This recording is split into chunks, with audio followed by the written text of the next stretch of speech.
It's a joyful experience to welcome Mark Bradford to this podcast once again.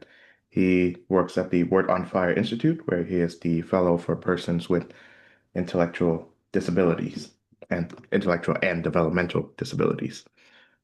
He recently published a new collection of essays, he serves as editor. It is titled Indispensable, A Catholic Guide to Welcoming Persons with Intellectual and Developmental Disabilities. Mark, welcome to the show once again. How are you? Thanks very much. It's great to be here. Thanks for the invitation. Yes, it's an honor to have you here. I believe our last conversation was earlier this year, and Yes. well, when we had that conversation, we had a different pope. So Francis was still the pope then.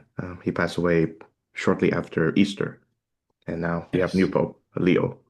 So in his pontificate, to what extent had Pope Francis addressed the issue of ministering and caring for persons with IDDs, as we now call them? Yeah, quite extensively, really. In fact, I think some of the best quotes we have are from him. And he has this beautiful quote that I use often when I'm speaking, sometimes writing, and he called disability a magisterium of fragility, that I think is just so beautiful and so evocative of the possibilities that we have in paying attention to the needs of persons with disabilities in our churches. A magisterium is a teacher, right? A magister is a teacher. So it can teach us about what it means to be human, really, and not just certainly in considering persons with disabilities in the church and in our general society, but these people are just people like us, and we're all subject to our own fragilities as of age as we get older, or injuries when we're younger, whatever they might be. So I think it's a beautiful, evocative phrase that can be applied to considering persons with disabilities and their value, partly. And to what extent has Pope Leo the 14th addressed the same issue? Well, it's still new in his papacy. He's just written a new letter, I guess, to honor the anniversary of Gravitissima Educationis, which was the document of the Second Vatican Council on Catholic Education. And he talked about, and also in his document De Lexite, the apostolic exhortation that was released fairly recently as well. And I kept looking for more reference to disability there, but I didn't really find them. I haven't read the letter acknowledging the anniversary of Gravissimo Educationis yet, but I just read a news report on it, and it mentioned the poor, but it didn't mention specifically persons with disabilities. But we know that when we talk about the poor, really, the word poor can be used as a metaphor for people who are more than just materially destitute or without financial means. The poor is a metaphor really for anyone who's vulnerable to the whims of social conditions that might marginalize them in some sort of way. So when I hear poor, I sort of broaden it out in my own mind to include persons with disabilities as well. I see. Yes. One of the most striking things about De Lexite, and I've read it and I find tremendous beauty and value in it, was that Pope Leo says that the poor has a lot to minister to us, to teach us, those who are, blessed with the comforts of wealth and security, Uh, about what it means to be radically reliant upon God's grace. So I wonder to what extent can those with IDDs teach us the same thing? yeah. Well, I think in the way I was mentioning, the document, Pope Leo's document. Well, let me go back. When he was first elected to the papacy, and I saw that he'd chosen the name Leo the 14th, I was pretty excited because of the connection there that we would have then to Leo the 13th, which really, I think, set an expectation and a tone for his papacy for many of us who were looking for greater attention to be drawn back to Catholic social teaching, especially focused around the principle of the common good, for example, and human dignity. Um, The Dicastery for the Doctrine of the Faith addressed the topic of human dignity last year in 2024 in this new declaration that they um, gave us called Dignitas Infinita, which dealt with the topic of human dignity in a very thorough way, I thought, and I thought in a helpful way, in the way that it framed the conversation of human dignity around renaming what we had always called inherent human dignity and calling it ontological dignity. And ontology and philosophy deals with the essence of what it means to be. And then taking this concept that we've used that could be understood in vague ways, attributed human dignity, and as we know, have always known that attributed human dignity isn't something that can compromise our inherent dignity in any kind of way.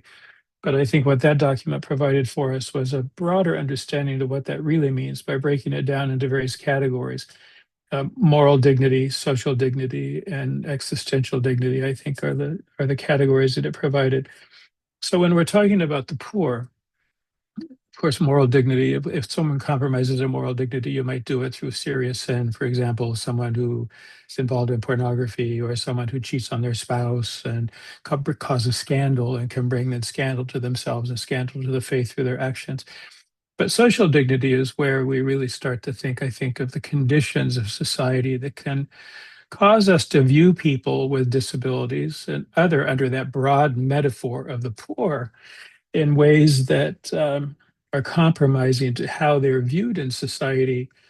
You know, I live in Philadelphia, and we just had an incredible drug raid recently in a part of town that's rampant with fentanyl and these they're called trank drugs, like xylazine, things that are veterinary drugs that people are taking as a part of their drugs, and you see them just bent over at the waist, standing on the street, just kind of swaying back and forth, and they'll be like that for hours. And you look at the I would take that even to the level of existential dignity in this document. And we realize how one's dignity can be compromised by the circumstances that they find themselves in, where they lose hope at the existential side. Or even we know that people with disabilities are subject to exclusion. They're more impacted by the mental health crisis that we have going on in the United States, at least now, if not in other parts of the world as well. They're more impacted by the lack of adequate employment and therefore poverty. So their social dignity then can be compromised in those ways. So I think if we take, and I don't want to speak for our new Pope Leo the 14th, but if we take his interest in Catholic social teaching and what he said in the poor in that document you mentioned from De Lexite, and we broaden it out in these ways, considering that principle of Catholic social teaching, which is the first principle of Catholic social teaching, and that's human dignity, upon which all the other principles of Catholic social teaching are based. I think we can take De Lexite and even what he said in Gravitissimus Educationis and broaden it out to the need to really provide for individuals with disabilities under that metaphor of the poor. It's a long way, maybe, of trying to answer your question. I hope I didn't stray too far away Yeah, from what you were asking, but I see. I think everything is connected, right? I know. It's all connected. Yes. So my next question would be, so for those who are not familiar with Catholic social teaching, why do we as Catholics put the concept of human dignity at the very center of our social philosophy? Yeah, because it all grows from there, right? If there's not something special about us as human persons in the order of creation, then why bother? But there is something special, and the very beginning of our recorded scriptures in the book of Genesis, it tells us that we're made in the image of God, right? God breathed into Adam a breath of life. The Latin word for breath is spiritus. He breathed his spirit into Adam. And we understand that as the gift of humanity is receiving this gift of a rational soul that really distinguishes us very specifically and differentially from the rest of creation. So then, if we consider what that means in terms of our social interactions, then we have the development of Catholic social teaching on top of that, which really is just an expansion of the teachings of Jesus. It's nothing new. It's just the expansion of the teachings of Jesus, which really, I think, could be summarized in his response to the Pharisee lawyer when he was asked what the greatest commandment was. He said to love the Lord God with all your heart, all your soul, and all your mind. But the second is like it, and that's to love your neighbor as yourself. So all of Catholic social teaching and is built upon this principle of how we love our neighbor as ourselves, how we function in in a well-ordered society out of respect for one another, working together for the common good, promoting within it um, our capacity and our availability of the means of access to a productive life, uh, um, a fruitful life, a life that's we would consider to be a flourishing life around what later popes have come to call integral human development. And how we do that in solidarity, which is another principle of Catholic social teaching, in solidarity, but not robbing the individual of their ability to make decisions for themselves at the level that they're capable of doing. And that's the principle of subsidiarity. So it all grows out of this initial understanding of who we are as human persons. First and foremost, if we don't respect the inherent dignity of who we are, our ontological dignity having to do with the very nature of our creation in the image of God as human persons, then the rest of it falls apart. So that's why human dignity is at the very, very root of it all. Certainly. Yes. And what you've highlighted there is that the concept of human dignity as practiced by Catholics is inseparable from the idea that human beings are made in the image of God. So, Right. I can be, you know, I can feel blessed and, grateful that I'm being made in the image of God, but also the person who, frustrates me or annoys me and, even by his or her actions tap me into anger also is also made in the image of God. So, yeah, I have to be Also, more yeah. restrained in that. So how do we negotiate that relationship so that we Certainly. can love one another? It's sometimes I think it's an impossible task, but we're all on the journey, right? We're all trying to accomplish it. So, when you reflect back upon the Gospels, how did our Lord Jesus Christ treated persons with, just disabilities in general, not just intellectual or developmental ones? Yeah. Well, we've adopted this phrase, the preferential option for the poor, and that comes from the way that we see Jesus and his conduct with those who were vulnerable in any kind of way, certainly the materially poor, but also all the healings that he did, the restoration of the health of individuals. Um, One of my favorite but most horrifying parables of Jesus is the parable of the rich man and Lazarus that I've recently written a piece on that'll be published in a couple of weeks at Word on Fire, kind of a meditation on that in light of Dilexite. And we see in that parable very graphically presented someone who's very wealthy and then Lazarus who is very poor. And the consequences as then Jesus moves our view to to their death and then their situation after death, where Lazarus is resting in the bosom of Abraham, and Divus, what we've come to call the rich man. Divus is Latin for poor, for rich. We see him suffering in torment. We see Jesus' preferential option for the poor, certainly in the materially poor, but also in those that he gathered to himself, those that he cared for, those that he healed, those that he cured, those that he called us to give attention to as well. So it's I think, just in a few short words to answer your questions, it's in what we've come to call the preferential option for the poor, which is what we've understood the the mandate really, or the warning in Matthew's gospel in 25th chapter, where we have the parable of the judgment or the sheep and the goats, where Jesus says, whatsoever you do to the least of these, my brothers and sisters, you've done for me. I see. Yeah, I think if you read the parables that Jesus taught without feeling either surprised or challenged or frightened, you're not reading the Gospels right. Oh my, yeah. And a meditation on, I don't know, maybe it's just me, but a meditation on that Lazarus and the rich man, that story is, how many times we walk over Lazarus on our way to our own feasts, our own banquets, our own priorities.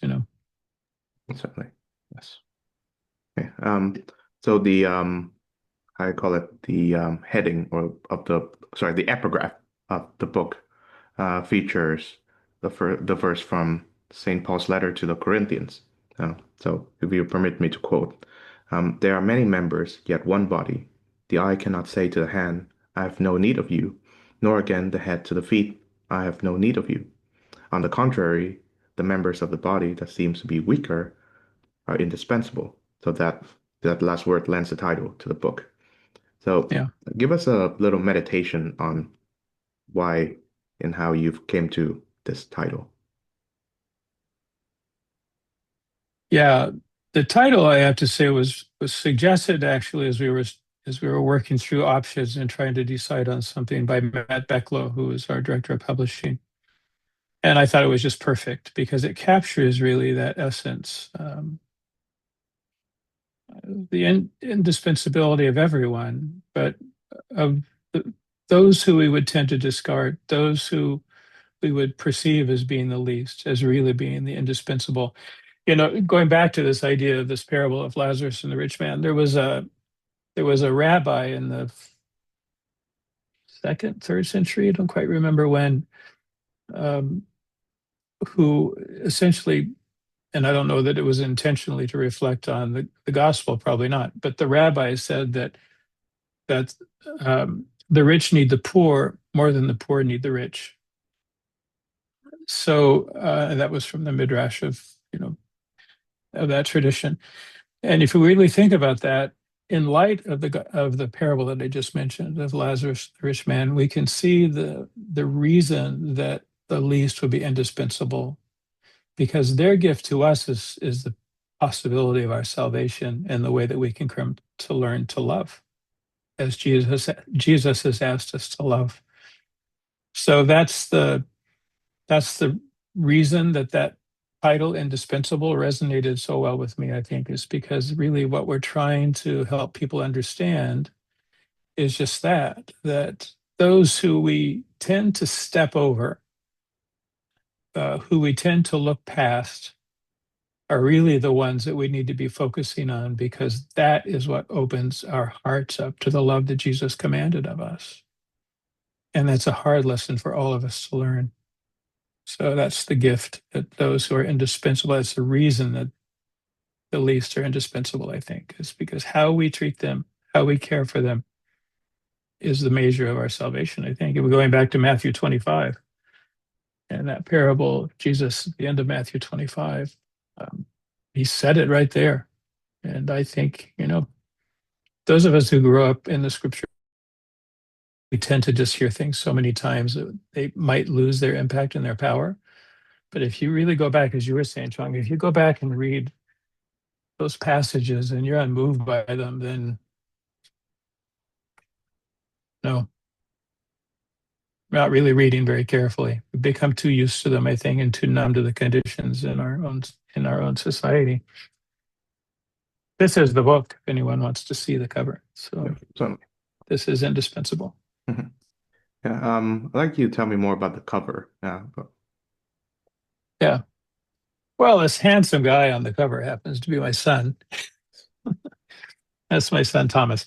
And he's been serving in the altar for years and still does it and enjoys it very much. And so this is Thomas. When we were deciding what to use for the cover, I had Word on Fire. There's one of the, or the women that works in our design team lives here in Philadelphia. We're all over the country, many of us, and blessed to have Lily Fitzgibbons here, who I've known. I was actually at her christening years ago. I've known her for years. So I asked if they would send Lily to take pictures at Mass one day when my son was serving, because I wanted him on the cover of the book. So the image is of him serving at the altar, carrying the cross, which certainly has symbolic value in itself, right? Carrying the cross and leading the procession into church to the altar, which is the symbol of Christ in the liturgy for us. Yeah, that's a wonderful picture.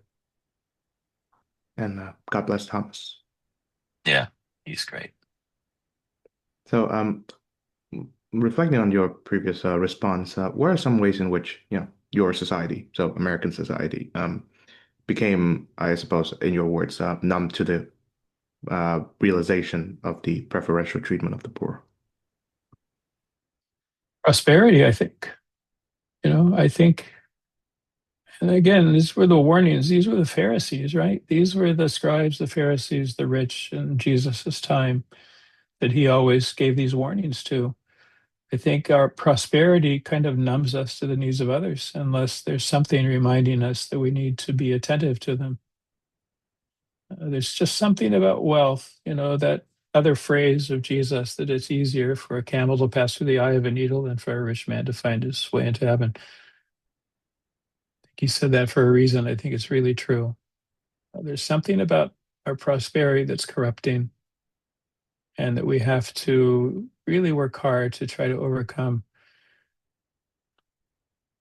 Um, the disparity, the wealth gap in the United States between the rich and the poor just continues to grow.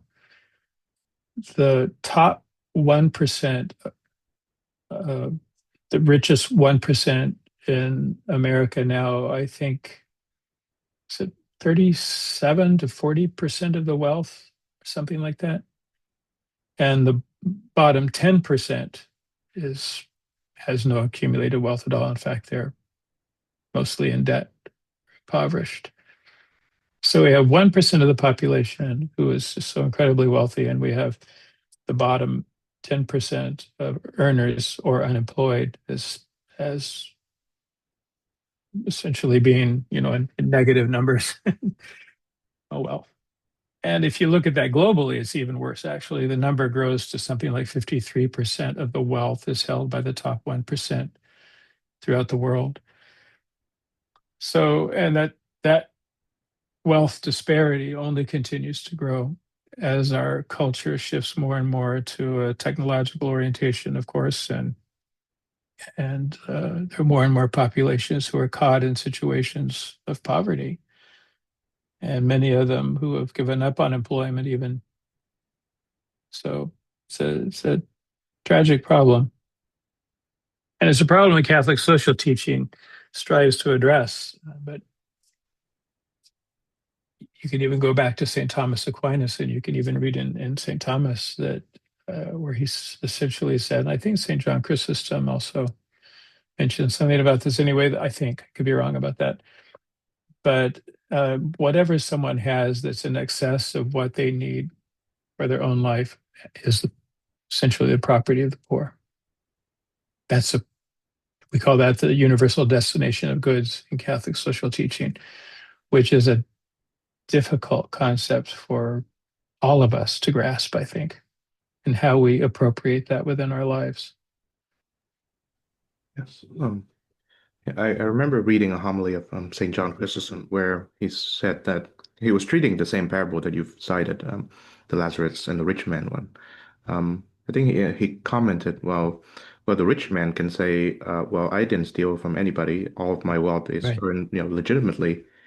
Uh, but the issue is that uh, you you have stolen something when you've refused to Yeah. give up that wealth for the sake of Lazarus and all the poor men like him, which is just staggering because I do hear like arguments from like certain corners of American politics too, where those who are wealthy are justified in keeping their wealth because they did not do anything unjust to earn it.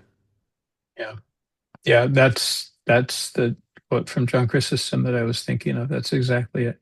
What is it like in Hungary? Hungary is noted to be pretty uh, open and supportive of families. What's the situation of poverty in Hungary? I would say it's there are still problems to be resolved. I mean, there's a good number of homeless persons in Budapest too. You can certainly see it in your everyday commute. Mhm. And there's a huge problem in regards to, I should be careful in saying this, but a lot of political corruption goes into the distribution of wealth to the public as well. Yeah. Oh, we've got that, I think, in every country. Certainly. It's like, yeah, it goes along with the rich, what is it they say about power corrupts? Absolute power corrupts absolutely, or something like that. Yes. Lord Acton, I believe, who's apparently he was a devout Catholic, I believe. So, yeah. Mhm. So to I'd like to ask a similar question, but what are some of the ways in which American society has also become numb to the challenges as well as the ministry to those with IDDs? You know, we had the Americans with Disabilities Act that was passed, I think, in 1990 in the US, and it really tagged along to the civil rights legislation of the 1960s. It was sort of a latecomer to the civil rights legislation. And so it required, access to public places, all of these sorts of things, which is great. I think that it was an incredible contribution to the civil rights legislation and making certain that individuals with disabilities had access to public places. And then following on that, well, actually preceded the Americans with Disabilities Act was IDEA, I think. It preceded it, Individuals with Disabilities Education Act, which requires a free and appropriate public education for all individuals, including individuals with intellectual disabilities. So that gave birth then to the promotion of inclusive education in public schools. Now, all of that legislation and all the titles that were associated with it, like Title One, Title Nine, Title Seven, all these things are are connected to federal funding. So if you receive federal funding, you have to provide these resources. Public schools receive federal funding, for example, so they have to provide a free and appropriate public education to individuals with disabilities. Um,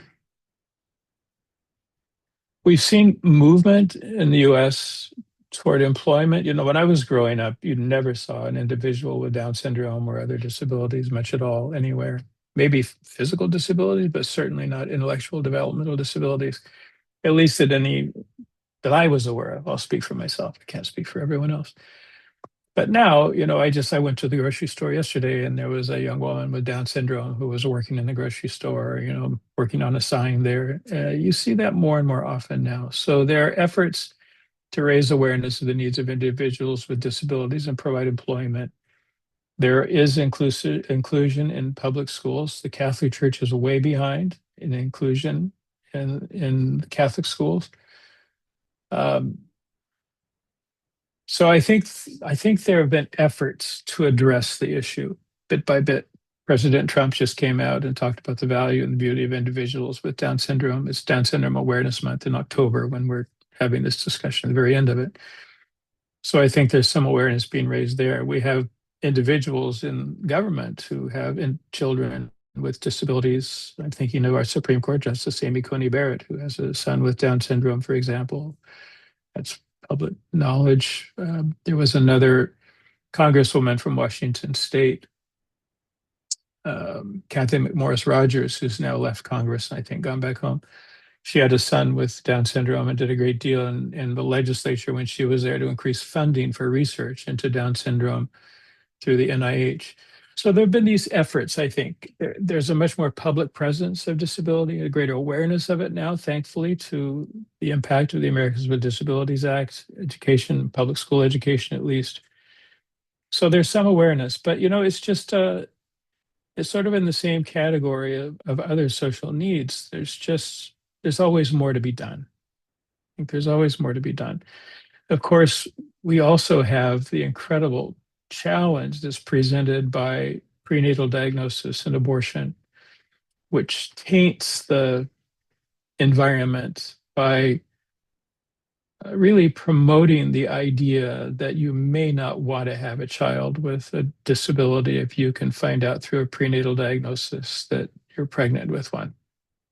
And we know still that the medical profession is largely encouraging abortion after a prenatal diagnosis of Down syndrome, which is the most easy disability to recognize through prenatal diagnosis.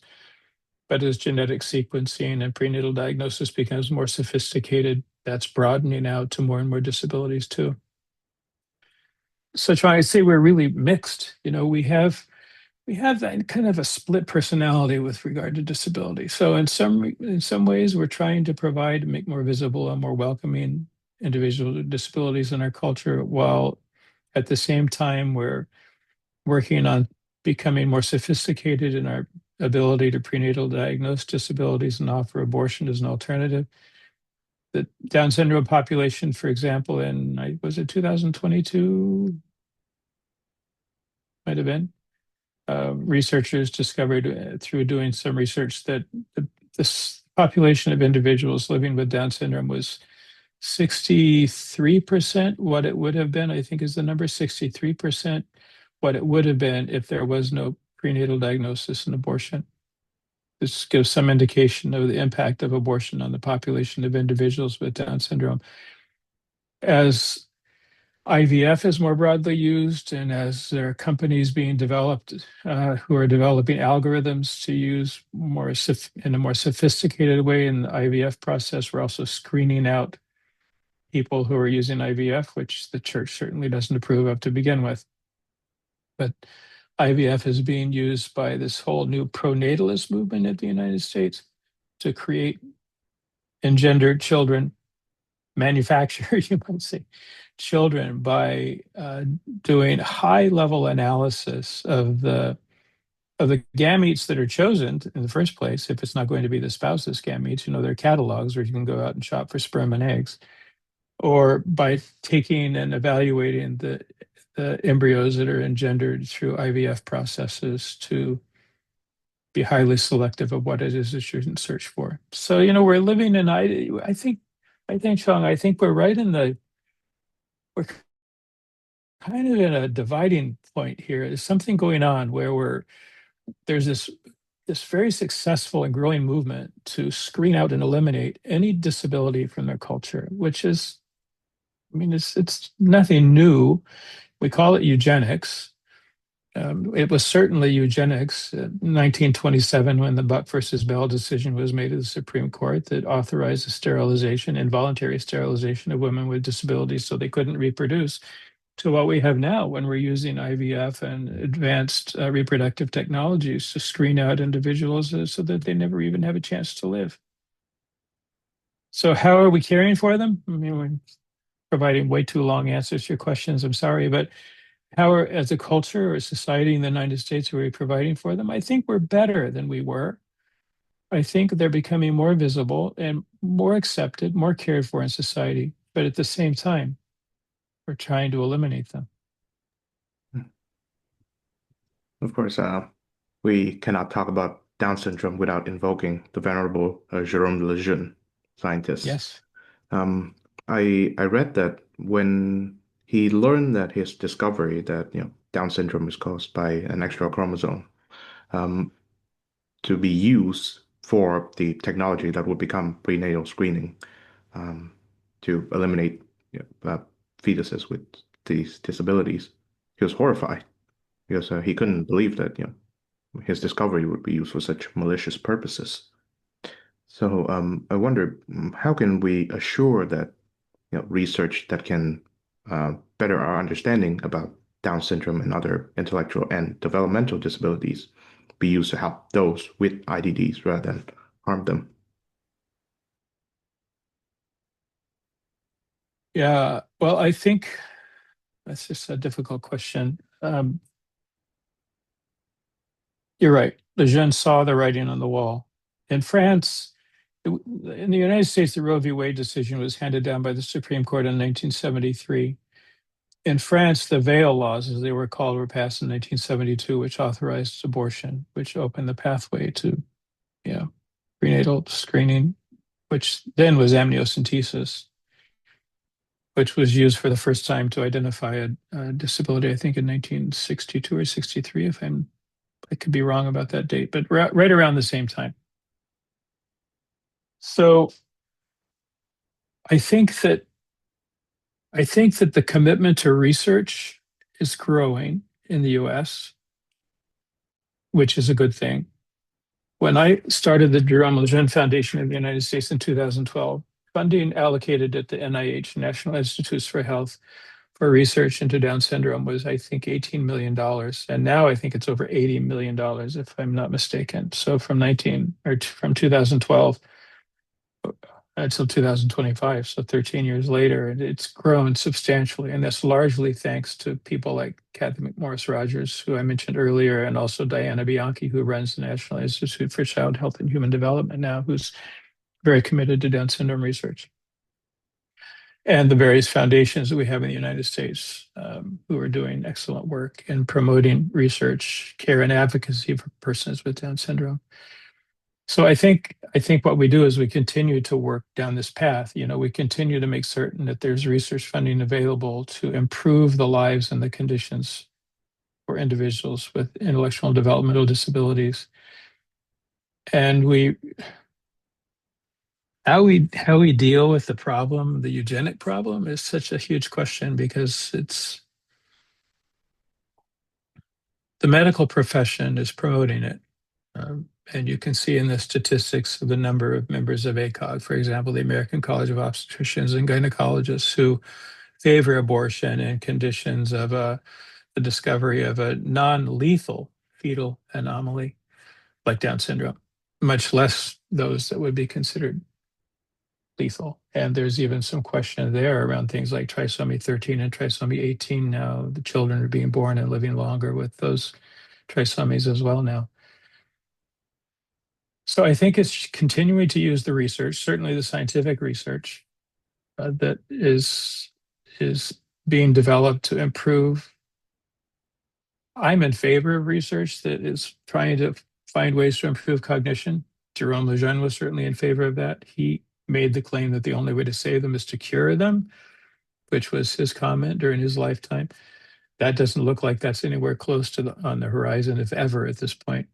But I think what we have to continue to do is find ways to improve their lives through um, medical research to resolve the conditions that come along with intellectual and developmental disabilities. And Down syndrome, the big one is Alzheimer's disease as they age, or leukemia, or cardiac conditions when they're younger, but also others too, coming to understand autism, which there's a big push in the United States to do now more than there was. And that's a very controversial topic, I know, but as Jay Bhattacharya, who runs now the NIH, I think is what he's the head of. He says at least we're having the conversation now, where the conversation has even been anathema. You just don't touch it because it's become so controversial. So I think that, and also the research into better educational standards and methods. There's a new paper that's out now that's sort of challenging the conventional wisdom around how we educate individuals with special learning needs in schools. Maybe inclusion in general classrooms is not the best. Maybe a much more focused, um, specifically an individualized program of instruction or intensive program individually is more effective than inclusion. And that would happen in more of a special education classroom. So, asking those questions, trying to find ways to improve. But, the church needs to stand outside of society. And I think the church, while it exists in society, I think the example that it should be providing for society would really be the most effective and impactful thing that we could do. And that goes right back to what we were talking about earlier in terms of valuing the human dignity and the indispensability of individuals with disabilities, welcoming them into our parishes as one of us, accepting them, and then hoping that that expands out into the broader culture. Hmm. Now, what are some practical ways that individual Catholics can do so? When you go to Mass and you see a family who has a new baby with Down syndrome, which is the most noticeable and visible, right? Go up to them and congratulate them, welcome them, and tell them how happy you are to see them there. And if there's anything you can ever do to help, please let you know. Make sure that parishes have some resource to provide for catechetical instruction, adapted catechetical program for children who have intellectual disabilities, and make sure that they can proceed through receiving their sacraments, First Holy Communion, confirmation. Um, Reaching out to families with older children, who I'm thinking particularly of children that have more manifested disabilities like ADHD, or thinking just particularly of autism, where there might be some vocalizations or, flapping, stimming, whatever, to kind of help them regulate their sensory receptors in those situations. Don't look at them like, what are you doing here? You're really disturbing the environment. But go up to them and say, I'm so glad you're here. I can imagine it must be difficult sometimes. And if there's ever anything we can do, I just want you to know you're welcome. We're so happy that you're here. If there's some way that we can help you, please do. So I think creating that community of of solidarity, going back to Catholic social teaching, where we support one another in our efforts to provide for those who are the least among us, to use the words of Scripture, those who are indispensable in the body of Christ, to be a model community. And that's how the world was transformed in the first century, wasn't it? First and second centuries, the early church, it was transformed by um, it was transformed by the love that Christians showed for one another and the support they had for one another. We Mhm. can do it again. Yes. What are some ways in which the church, as a uh, broad body of Christ, can do better to help the least of its members?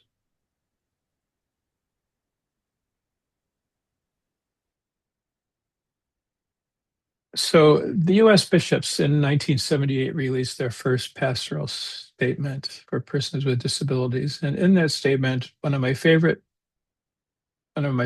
things in there, which I don't think has really been realized, was that they connected the what we would now call the integral human development of individuals with disabilities to the mission of the church to protect life. So, it wasn't prioritizing other things. Abortion, of course, is the first and foremost principle because without the right to life, there are no other rights, as we know. And the church has made that clear that it isn't just one of many. We kind of got past the old seamless garment idea, right? But they said that employment, education, and these other opportunities need to be considered a part of the church's mission to protect life. And I think that's what we need to do. We need to, education we've been talking about to some extent. We need to make certain that children with disabilities are accepted in our schools in whatever way is appropriate. And every situation is different. Disability is not one big, broad topic that we can put everyone under the same way. Poverty is a huge issue, as I said. Loneliness is a huge issue. Mental health is a huge issue, largely flowing from the situations of loneliness and despair that begin to emerge with individuals with disabilities once they age out of the school system at 21 years old by law. Um, Providing employment. I think our parishes can do all those things. There was an article I read some time ago. I don't remember the author and what his affiliation was, but he said the solution to the mental health crisis in the United States was people, place, and purpose. And if you think of that, the church is the ideal place for community. It's what it's supposed to be. It's supposed to be a community of believers who love and care for one another, as Jesus said. So that's the people. The place is there. We have a locus where it can happen. And the place is in the parish church. And then purpose. How do we give people with disabilities purpose so they feel that their lives have meaning? We help them discern their gifts. We put them to work however we can. There's so many chores that can be done around a parish.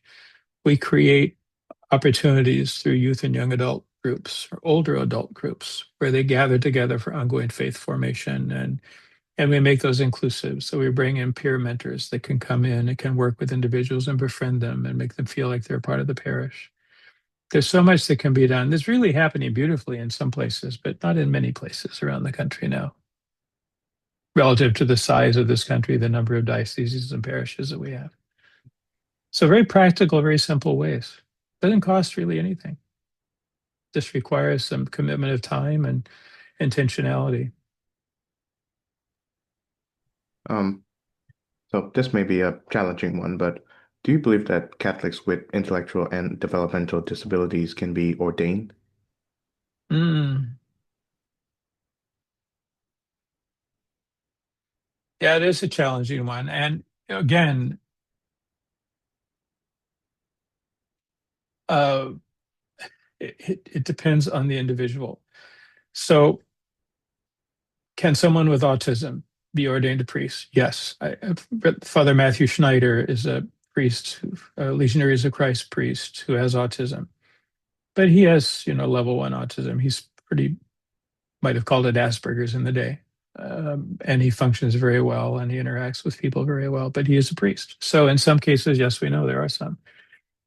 There are others who have been denied ordination or have been ordained and have kind of been sidelined a bit because of their inability to function well in ministry. Down syndrome or intellectual disability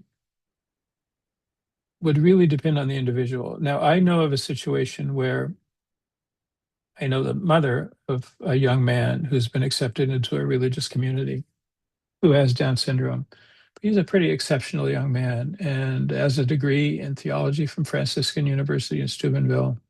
Took him a while to get it, but he has it. And he's been accepted in a religious community on a pathway, potential pathway to ordination. Now, it's a religious community, so there are many years to get to the point where you're considered for that. So we'll see if that works out for him or not. So aside from ordination, if we move from ordination to the consecrated life, I know a young woman who's, well, she's in her upper 30s at this point, I think, but she feels very much called to a vocation in Carmel. She lives here in Philadelphia and has worked very hard to try to get some acknowledgement or um, acceptance, at least to test her vocation in Carmel, and hasn't been successful at this point. Until I just heard from her last week, and there's a Carmel in another state that is talking with her and may allow her to come in to discern her vocation with them. But if we look at, there's a community of young women, not just young at this point, community of women in France. It's called the Little Sisters Disciples of the Lamb in English. And they're a community that was founded for women with Down syndrome. So I think we need to do much more in this country, in the United States, but in other parts of the world, not just here.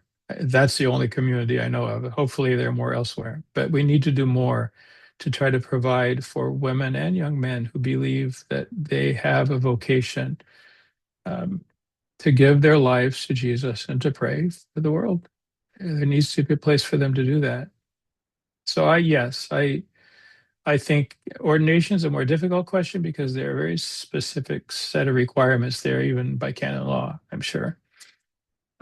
But I think the consecrated life for men and women, we need to really work on providing opportunities for that to be fulfilled. Yeah, certainly. So we are close to All Saints Day.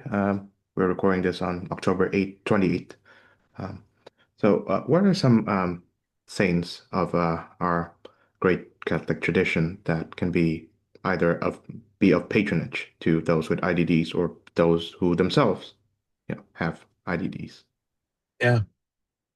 Yeah. Well, so I think first and foremost of St. Joseph of Cupertino, who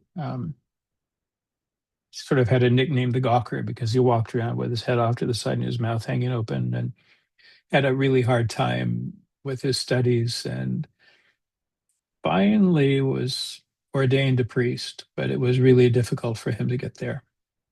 Um, and he's had these, you know, he came to be known as the flying priest because he would levitate during mass. He would, you know, be off his feet, filled with his love for God and the Holy Spirit, and he would levitate. He became a very holy man and became known for his holiness. So he would be one. St. Margaret of Castello, not so much intellectual disability, but severe physical disabilities, who was abandoned by her family, left on the streets when they took her to a shrine, hoping and praying for healing, and she didn't receive the healing. So they ran off home and left her on the streets. And I don't remember the city where they were for this in Italy. But anyway, I think she's a patroness of people with disabilities, I think. Here in the United States, we have Father Solanus Casey, who is a Capuchin priest in Detroit, whose shrine I visited a few months ago in Detroit. And he was also a very simple man. He was finally ordained a simplex priest. I think he couldn't preach, could offer mass, but I don't think he could preach publicly and had some other limitations on his priesthood. But he finally was ordained. You know, many of these people was before we ever had any intellectual disabilities. So we're sort of applying what we know in the past tense to them. But I think Father Solanus would probably be one. Also became known for his holiness and drawing people in. Opened a soup kitchen at his Capuchin Friary in Detroit. It's still there where they feed the poor, where his shrine is in Detroit. Blessed Andre Bessette in Canada is another one who, again, very simple man, barely made it through religion, was sort of moved around here and there, but ended up being known for his holiness. He worked as a porter. He tended the door of the monastery for his entire life, I think, and people came to visit him for his wisdom and his spiritual insights. Some people even suspect that Saint Bernadette, dear Bernadette of Lourdes, was another because a couple of reasons. We know that she really struggled with her catechism, struggled to learn. And we know that the bishop finally believed her story uh, because she said that the lady wanted to tell him that she was called the Immaculate Conception. And the bishop knew that Saint Bernadette in no way could have ever figured out the Immaculate Conception. So maybe she had an intellectual disability or at least a slow learner. We're not sure. So there are various individuals throughout history. There's a Scandinavian saint that a group called Autistic Catholics believe had autism based upon his characteristics. Saint Thorak, I think, is his name. So they kind of look to him as a patron of autistics. So there are several through our history that we can point out, which I use as the reason that I was saying earlier. We need to provide opportunities for people who believe that they have a vocation to live a consecrated life in the church, and we're not doing that. So finally, I'd like to address this connection that you've cited that the College of Bishops in the U.S. made regarding the protection of the right of life and protection of um, the disabled, the rights of those with disabilities. Um, I think the more I see the connection between them, the more like zealously pro-life I've become. So uh, please elaborate more on this case and how the church can do better to uh, facilitate the right to life based on those with IDDs. Sure. I'll begin to answer that with a couple of examples. When I started the Jerome Lejeune Foundation in 2012, again, going back that far, I met a woman in New York who was a donor who had been Catholic, had I think it was a daughter with a daughter with Down syndrome and a son with autism who were young, I think, and found no place in Manhattan in a Catholic church that would welcome her in with her children and help her provide for the formation of her children. So she left and went to the Episcopal Church. I met another young woman that had a son with Down syndrome at a National Down Syndrome Congress 2 or 3 years ago. Similar story. She was turned away from her Catholic parish. There was no acceptance of her in her Catholic parish. So she left the church and she's never gone back through any church door. So, and then very recently, I heard a story of a priest in the Archdiocese of Newark, New Jersey, from a woman who had gone to a later mass on a Sunday afternoon with her family and had a young daughter with Down syndrome. And they were sitting there, they got there early to the church. And I don't know what was happening in the church, but the priest came up to talk with them and told them to show them where the cry room was so they could take their daughter out of church. And they pushed back and said, she'll be fine. We're mass all the time. It's not a problem. He said, and he invited them to leave the parish, ultimately, just to leave and go to mass someplace else. So what we're doing in the church, we're very much in favor of pro-life work with regards to abortion historically, and now more at the end of life with physician-assisted suicide growing in the United States. But what are we doing in the meantime? For all those who are born, whose mothers and fathers have accepted the prenatal diagnosis of a pregnancy, of receiving a baby with intellectual disability, what are we doing to help them? Are we welcoming them into the parishes or are we turning them away? And if we're turning them away, as these families have told me, why are we even there? Why did we make this decision? You supported us, you encouraged us to have a baby. We did that. And now you've abandoned us. So I think to be pro-life certainly is to is to protect life at conception. But then if you leave people on their own to scrounge around for themselves and to try to find a way to survive with their children and to hold on to faith with their children, what are we telling them? What's the value of that life that they've accepted? So I think that's where we need to continue the story. If we really, if we really care for individuals, if we really care for those lives, then it goes back to Catholic social teaching again. We'll be attentive to the integral human development of every person, regardless of their abilities or disabilities, and make certain that they have the capacity to grow to the fullness of the life that God has given them to live and to support their families in the process. And that's caring for their education, making certain they have adequate health care. It's making certain when they get age that they have employment, that they have companionship, friendship, all of those things contribute to a dignified life. Otherwise, we're not really saying that we value life. We value birth. We think people should be born, but what then? I think that's a sobering and wonderful note to end the show on. Thank you very much, Mark Bradford, for joining us. Thank you. It's great to be with you again, Sean.